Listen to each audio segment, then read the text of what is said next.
We're going to make a start in just roughly 5 minutes.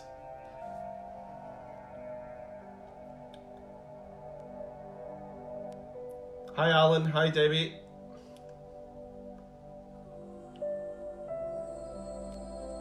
So I'm hoping to start at 5 o'clock. So if you just bear with me. Salam's Adil. Hi Adele.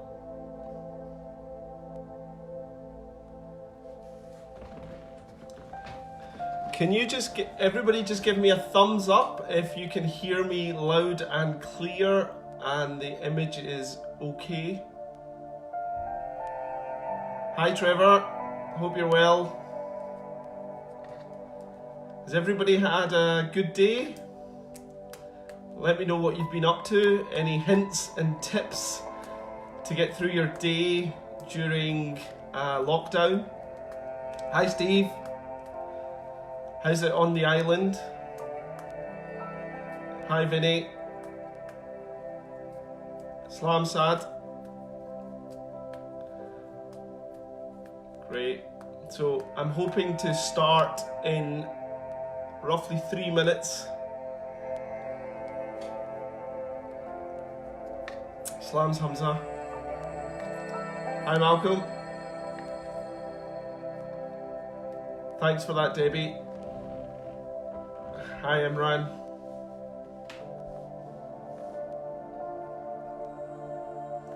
Fuzz, keep the daily updates on the impact of Corona and dental practices coming. I'm loving them.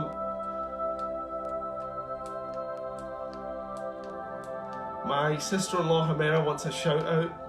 Hi.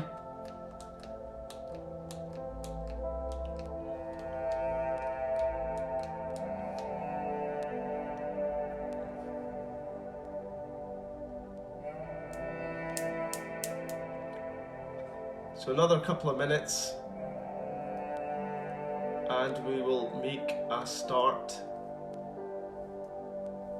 Yep, Vinny, yeah, I've got 2 kids, a 2-year-old and a 3-year-old, and it's hard work. Hard work. Hi Jeanette. So, firstly, what I just want to say is I put 2 images on my Facebook feed. One is the Ed Petrosian image. Just turn this music down now. One is the Ed Petrosian image highlighting the zones in the maxilla, zones 1, 2 and 3. The second image on my Facebook feed is the Kaywood and Howell classification from 1988. So I will be referring to them, especially at the start of the presentation. So if I can get you all to look at those images, that would be great, and familiarise yourself with them. So that's the 2 images that I've put on my Facebook feed. One image is from Ed Petrosian, and that's of the maxilla, zones 1, 2 and 3, and the Kaywood and Howell classification of the mandible and the maxilla. So please refer to them on my Facebook feed. The other thing I just want to say is I really want to do a question and answer, and that's what I really want to focus on later on. This presentation I'm hoping is only going to be about 15 to 20 minutes.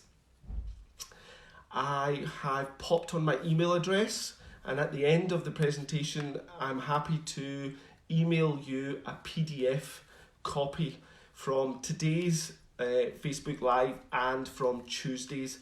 I'm hoping to do a number of these Facebook Live series over the next few weeks, but eventually I'm hoping to move these videos to YouTube.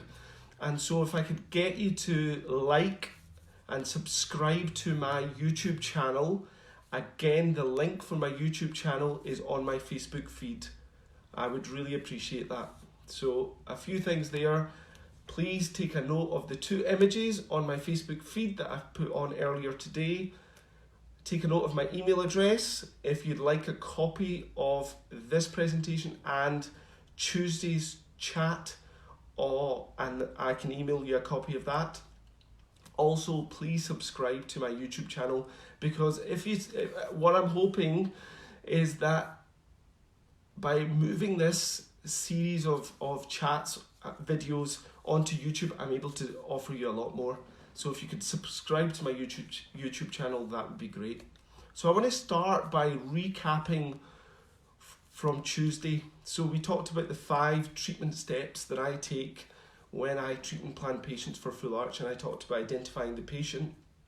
I talked about patient factors, which included dental, medical and social. And I also talked about psychological factors. Then I went through the restorative diagnostic factors, and then I talked about the surgical evaluation, specifically space, spread and stability. But today I really want to focus on my thought process when I decide between a graft and a graftless treatment approach. So just let me get this up for me here. Okay, so if you can refer to those 2 images that I put up on my Facebook feed. The first image is the image from Ed Petrosian, zones 1, 2 and 3. A recap: zone 1 is your incisor region, zone 2 is the premolar region, and zone 3 is the molar region. Now when we talk about atrophy and an atrophic maxilla, we're referring to a lack of bone volume in zones 2 and 3. Now if we refer to the Kaywood and Howell classification, Kaywood and Howell in 1988, they were 2 oral surgeons based in Chester, and they looked at skeletons, head of 200 cadavers, and they came up with this classification, and they classified parts of the anterior, posterior, maxilla and mandible and scored them from 1 to 6, with 1 being fully dentate and a volume of bone, to 6 a complete lack of bone or down to basal level. So when we talk about atrophy and refer to the Kaywood and Howell classification, we're talking about classification score of 4, 5 and 6. So 3 to 6. Okay, so that's important to note. Okay, so when we talk about a graftless treatment approach, and if we just focus on the maxilla first, if we have bone available in zones 1, 2 and 3, then we can provide axial implants, straight axial implants for our patients.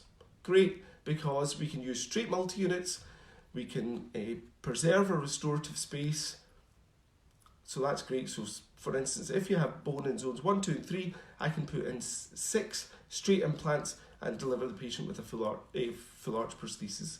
Now if I only have bone available in zones 2 and 3, then I would be looking to place 2 implants in the incisor lateral region and 2 angled implants, obviously avoiding the sinuses. So if I only have bone available in zones 1 and 2, then I would do what they call the conventional all-in-4 approach: 2 implants straight in the lateral region and 2 angled implants. Now what do I do if I only have bone available in zone 1? That's only in the incisor region. What we do not want to do is just cram 4 implants in that region. 1, we don't have enough space for the 4 implants. 2, we'll have a prosthesis that has a large cantilever, so that's not ideal. And when we have a lack of bone in zones 2 and 3, then we need to look at extramaxillary implants such as pterygoids or zygomatics in combination with conventional implants. Now when there's a complete lack of bone, that's when we look at quad zygomatic implants. So let's have a recap. If we've got bone in zones 1, 2 and 3 of the maxilla, then we often will be able to place somewhere in the region of 4 to 6 straight implants. If we've only got bone available in zones 1 and 2, then we can follow the conventional all-in-4 approach, where we place implants 2 in the lateral region and 2 angled implants, avoiding the maxillary sinus. If we only have bone available in zone 1, then we need to adopt extramaxillary implants such as pterygoid implants or zygomatics. This treatment steps are all when we're looking to offer a patient a graftless treatment approach. Now in the mandible, obviously we're not providing extramaxillary implants. We really can only place straight implants or implants in an all-in-4 arrangement, avoiding the mental nerve. So that is the different treatment options available for us for the full arch patient when we're looking to avoid grafting. Now, just to let you know, when I do full arch, I will often clip the bone during the alveoplasty, and I will grind that bone and I'll put it in the sockets. I will never use any xenograft material or allograft material into the sockets, but I will use autogenous chips that I've ground down. Now, what are the treatment options available when we're looking to graft the patient? Well, we've got a number of options. We can build the bone with either xenograft or allograft, or a combination. Include some autograft in there. We can use blocks. We can do techniques described by people like Esteban Urban when we use a sausage technique. You can use all sorts of things. So one option is we can graft if there's a lack of bone with what we call composite grafts. Another option is you could take some bone from another site, i.e. in the past it was common to take bone from the iliac crest, so from the hip, and build up bone. One other option when we're talking about grafting and full arch is sinus lifts. So bilateral sinus lifts, let those heal for 6 to 9 months, then place conventional implants and restore with a full arch. Another option potentially is a Le Fort 1 osteotomy, when they make a cut along the top of the maxilla, down fracture the maxilla, and they wedge in a bone graft material, again to increase the amount of bone available for implants. Now, so what I've done there is described you treatment options that look at graftless and grafting. Now, what goes through my head for me to decide one or the other? Because it's not potluck. There is a decision process involved. The decision process looks at 8 different steps. I look at the patient's age. I look at the patient's medical and social factors. I look at anatomical factors. I look at treatment time. I look at there's a surgical bias, certainly. What about patient choice? What about morbidity? And what about cost? So these are the 8 points that I'm going to go through in the next 10 minutes to sort of highlight what goes through my head for me to decide between graft or graftless. Now, we've got a number of additional viewers. I just want you to let you know, if you have any questions, pop them on, and at the end I'll go through them. I'm hoping to give out a PDF of the contents from this Facebook Live and from Tuesday's Facebook Live. So if you drop me an email, I'll get that across to you. Also, if you could please subscribe to my YouTube channel. What I'm hoping to do in the next few weeks is move this video format across to YouTube so I can give you more. Alright, so let's start. First, age. Age is important. For example, I had a patient recently, 45-year-old optician, gross perio, advanced. She needs a full clearance. Now, she has two options.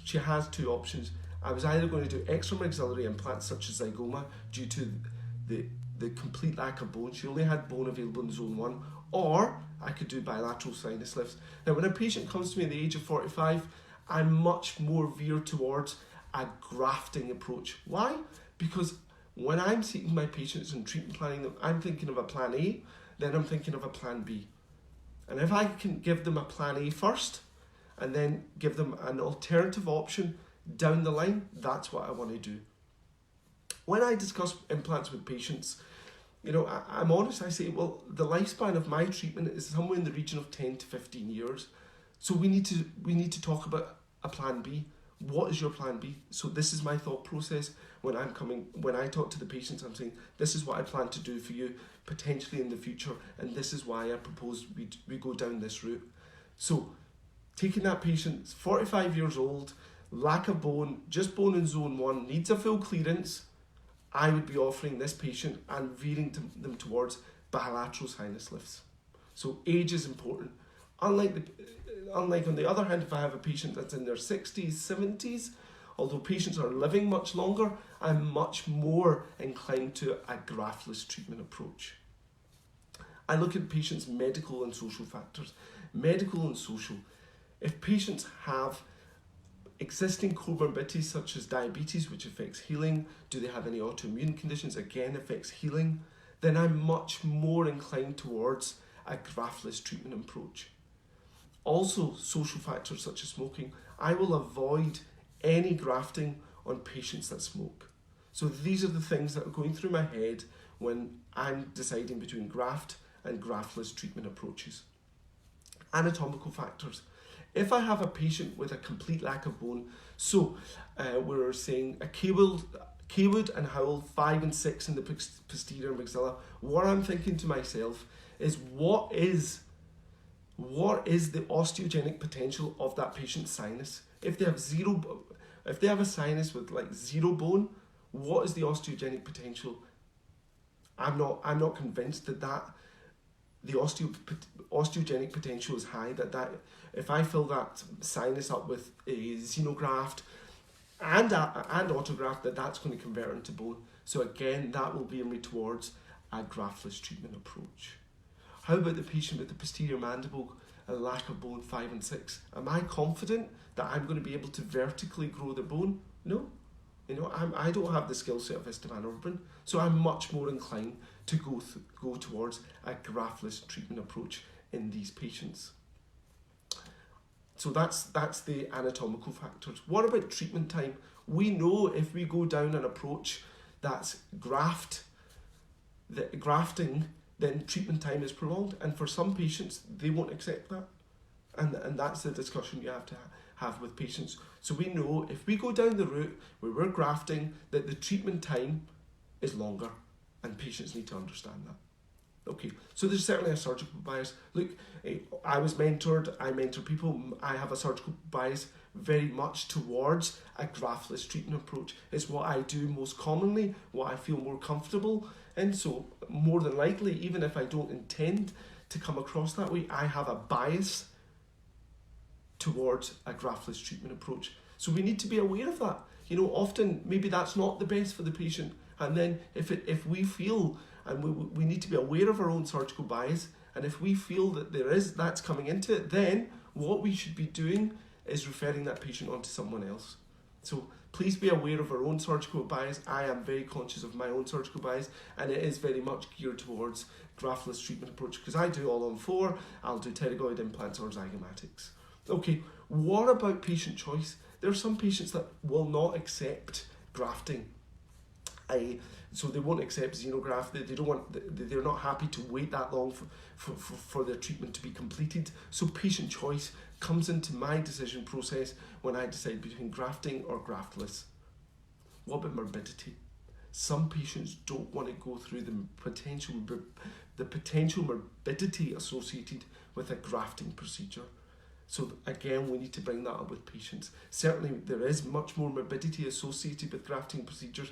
The potential complications are also higher when we graft. And finally, cost. We know if we're grafting patients and building up the bone, then their treatment time is longer. Their number of visits to the clinic are longer. And then overall, the cost is higher. And that's another discussion for patients. More and more we discuss the cost of treatment with our patients, and this is what we need to make them aware of. That if we go down the grafting route, the treatment time is going to be longer and the cost is going to be higher.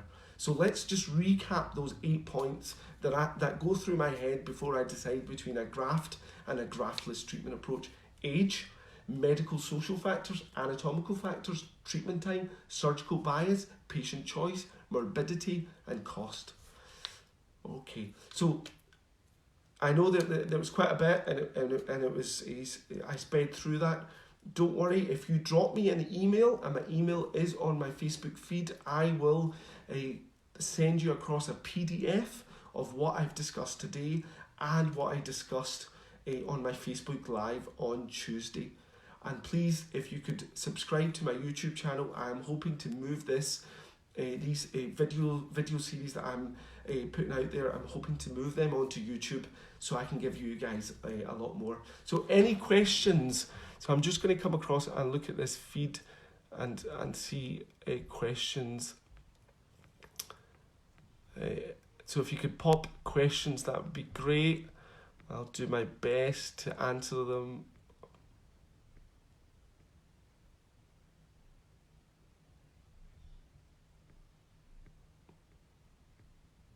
Any questions? I haven't come up with any.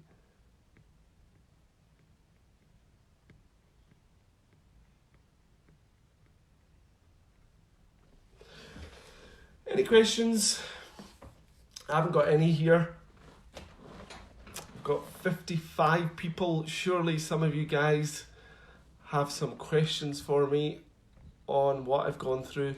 Please note this is what goes through my head. It's what I have learned and been mentored on, and it works in my hands. Okay, some questions. Would you use ethos for grafting? No, I do not use ethos. I think it's certainly, my understanding, it works well in certain situations, but I do not use it, so I can't really comment on that. As I said, when I do full arch and before I carry out my alveoplasty, I will use rongeurs and clip the bone.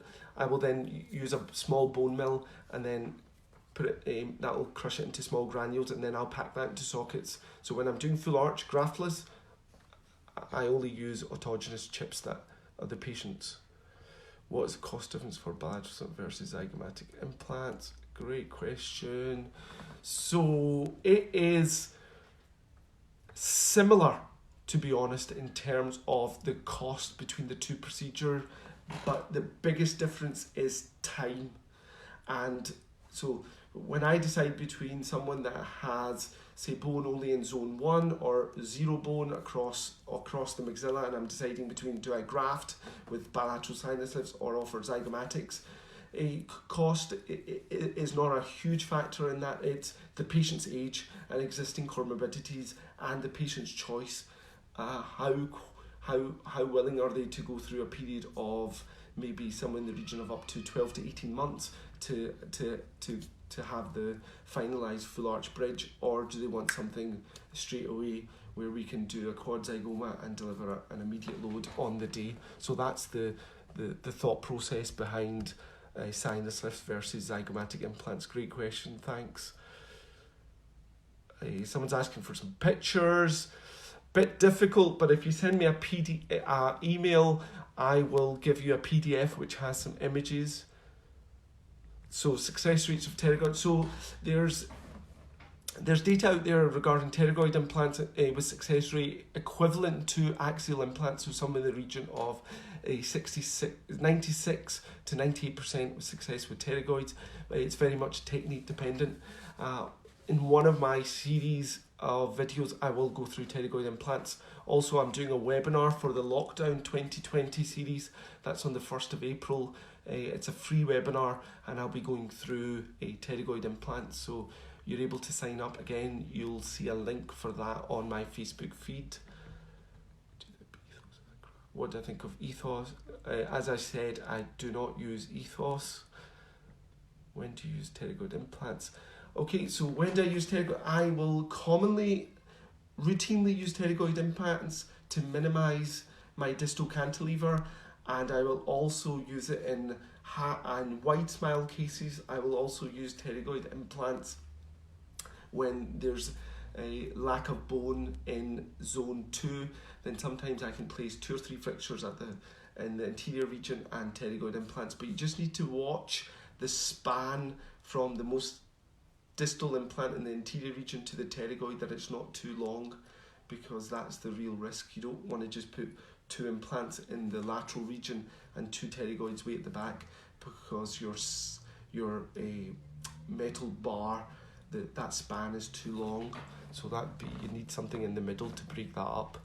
But pterygoid implants are really useful for wide smile cases and to reduce a distal cantilever, or you eliminate a distal cantilever with pterygoid implants. What are my thoughts on Minoros? Minoros, Alistair, hi. I imagine you're referring to Minoros, the allograft. That's my go-to graft material. I love it. I get great results with that product.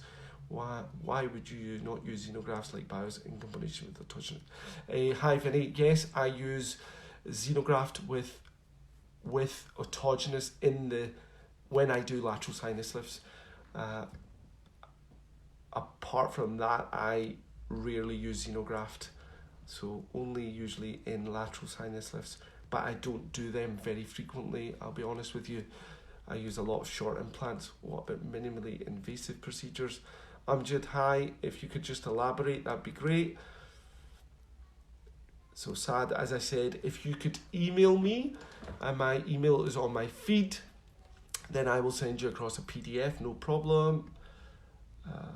Great, loving these questions, guys, thanks. Any more questions? Any more questions? So, look, I'm hoping to do these Facebook Lives twice a week, on a Tuesday at 5 and a Friday at 5. I don't have much else to do apart from look after the kids, and if I'm home, the wife just gives me loads of chores, so I just sort of tell her I'm busy working upstairs in my, it's my loft this, but it's also my office. With COVID-19, do you still wake one up than you would normally? Yes, Fotis, thanks. So yeah, Fotis, I still get up at the same time, 5:30, and I've been running most days because the gyms are closed, which is a real pain, but I'm really loving the running. I'm on Strava, which is a great app. I just want to tell you what I'm hoping to cover next week on this Facebook Live event. I'm going to cover the Miche classification, FP1, FP2, FP3, RP4, RP5. So again, I just want to keep it short, to the point. So I'm going to be covering the Miche classification, FP1, FP2, FP3, RP4, RP5. Really important that we know it when we're talking about full arch implant treatment. Okay, guys, really appreciate all you tuning in. If you have any questions, please don't hesitate to email or PM me on Facebook. Happy to take questions. If there's something else, I'm happy to chat to you over the phone, no problem at all. Last thing, I just want to repeat, if you would like a copy of this presentation on a PDF format and the presentation I carried out on Tuesday, then please drop me an email to drfarhanahmed@gmail.com. And if you could follow me on my YouTube channel, I'm hoping to move these videos across to YouTube. It's just a platform that gives me much more flexibility. All right, guys, have a great evening. Stay safe. All the best to you and all your families.